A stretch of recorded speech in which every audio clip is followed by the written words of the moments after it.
নমস্কার, travel with Urvi নতুন একটি ব্লগে আপনাদের সকলকে স্বাগত। আজ আমরা এমটিডিসির গাড়ি করে সকাল সকাল বেরিয়ে এসেছি এবং ক্যানিয়ন ভ্যালি ভিউ পয়েন্ট দেখছি। আসার পথ যেমন ছিল মেঘাচ্ছন্ন, যেন মেঘ আমাদের হাতে ধরা দিচ্ছে, এখানে এসে পৌঁছেও দেখলাম ঠিক একই দৃশ্য। এখানে ঢুকে আমাদের টিকিট কাটতে হয়েছিল। টিকিট কেটে সবটা দেখে আমরা সামান্য একটু খাওয়া দাওয়া করে এখান থেকে বেরিয়ে পড়লাম। এরপরের গন্তব্যটি ছিল living root bridge. Living root ব্রিজে একটি রয়েছে সিঙ্গেল রুট ব্রিজ আর একটি ডবল ডেকার রুট ব্রিজে পৌঁছাতে গেলে আরও ৩,৫০০ সিঁড়ি ভাঙতে হতো, যেটি আমাদের পক্ষে সম্ভব ছিল না। সেটি যথেষ্ট সময় সাপেক্ষও। আমরা এখানে দেখলাম সিঁড়িগুলো ছোট ছোট এবং যথেষ্টই পিচ্ছিল, তাই বয়স্ক মানুষ নিয়ে সাবধানে নামতে হবে। তবে ওখানে কিন্তু বসারও জায়গা রয়েছে, ছোট্ট ছোট্ট বাঁশের বসার জায়গা, এবং চারিদিক যথেষ্টই পরিষ্কার পরিচ্ছন্ন। আমরা এখানে কিছুটা সময় কাটালাম, এরপর বেরিয়ে পড়লাম। এখন পৌঁছালাম এশিয়ার ক্লিনেস্ট ভিলেজ দেখতে। সেখানে কিন্তু হোমস্টে রয়েছে ভিলেজের মধ্যে। এখানে যথেষ্ট পরিষ্কার পরিচ্ছন্ন খাওয়া দাওয়ারও ব্যবস্থা রয়েছে।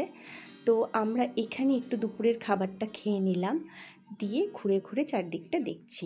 জানেন, এখানে এসে দেখলাম এখানে কিন্তু স্কাই ভিউ পয়েন্ট রয়েছে। তো আমরা ভাবলাম স্কাই ভিউ পয়েন্টে ওঠা যাক। দেখলাম সেটি একটি বাঁশের সিঁড়ি এবং সেখানে পরিষ্কার লেখা আছে যে 10 জনের বেশি ওঠা যায় না। আমরা টিকিট কাটলাম এবং সেখানে উঠে পড়লাম। জানেন, যখন সিঁড়িটায় উঠছি রীতিমতো ভয় লাগছিল, একটু নড়ছিল, তো খুব সাবধানে উঠবেন। আমরা সাবধানে ওঠার পর উপরে যা দেখলাম তাতে সমস্ত ভয় কেটে গিয়ে আনন্দটাই বেশি করে ধরা দিল আমাদের কাছে। চারিদিকে দৃশ্যটা জাস্ট অসাধারণ, চারিদিক সবুজে সবুজে ঘেরা।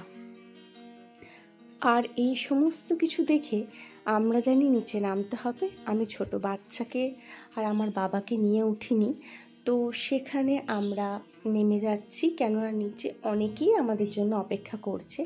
যেহেতু আমরা অলরেডি 10 জন হয়ে গিয়েছিলাম, তাই বাকিরা সে সময় আর উঠতে পারেনি। এরপর একে একে আমরা নিচে নেমে আসছি, আর বাঁশের সিঁড়িগুলো একটু আপনাদের সাথে দেখাচ্ছি।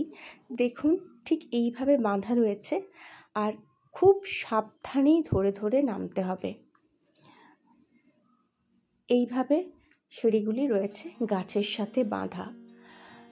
তো আমরা এইসব দেখে নিয়ে ওখান থেকে কিছুটা সময় ওখানে, জানেন তো, যেহেতু খাওয়া দাওয়ার খুব একটা জায়গা নেই, ওই একটা দুটো জায়গায় আছে, সেজন্য প্রচণ্ড ভিড় ছিল। তো চলুন, এরপর আমরা আবার রওনা হলাম, আর এরপরে পৌঁছালাম বরহিল ফলস দেখতে। বরহিল ফলসটা জানেন, বাংলাদেশ বর্ডারের একদম কাছে।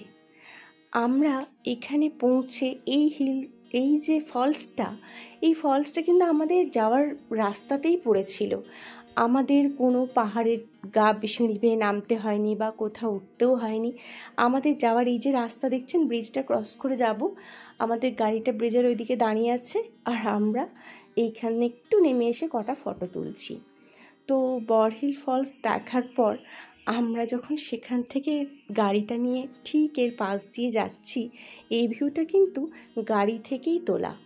আর এইখানেই রয়েছে বাংলাদেশ বর্ডার। এইখানে বাংলাদেশ বর্ডার রয়েছে, আর দূর থেকে দেখা যাচ্ছে ডগি। আমরা এসে পৌঁছে গেছি ক্লিনেস্ট রিভার দেখতে। ব্যাস, এরপর ধীরে ধীরে ওপর থেকে নিচে নেমে আসছি।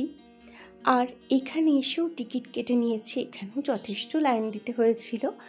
তো ওনারা একটা বোটে 4 জনের বেশি ওঠান না, সেই জন্য আমরা এই বোটটায় উঠলাম।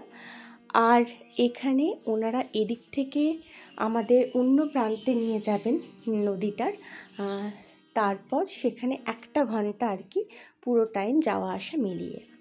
তো এই যে দেখছেন পাহাড়ের গায়ে কেমন জলের ছাপ, বর্ষাকালে ওপর থেকে ঝর্ণার মতো জল এখানে পড়ে। আর পাথরগুলি দেখেছেন কি সুন্দর দেখতে, রৌদ্র ঝলমলে পরিবেশটি দেখুন। এই হচ্ছে আমরা অপর প্রান্তে পৌঁছে গেছি। সেখানে একটু ম্যাগি চা সবাই খাওয়া হচ্ছিল। আর এরপর ওখান থেকে রওনা হওয়ার পালা। ওখান থেকে ফেরার সময় এই দুষ্টুটি কিন্তু জল নিয়ে ঘাঁটতে ব্যস্ত। এখানে জানেন অনেককেই দেখলাম মাছ ধরছে। দেখুন কি সুন্দর লাগছে, দূর থেকে বোটগুলো বাঁধা রয়েছে। আর ওই দূরে বাংলাদেশ। এখানে জানেন কোনো সীমারেখা নেই। আজ তাহলে এই পর্যন্তই। ভালো থাকবেন, পাশে থাকবেন। নমস্কার।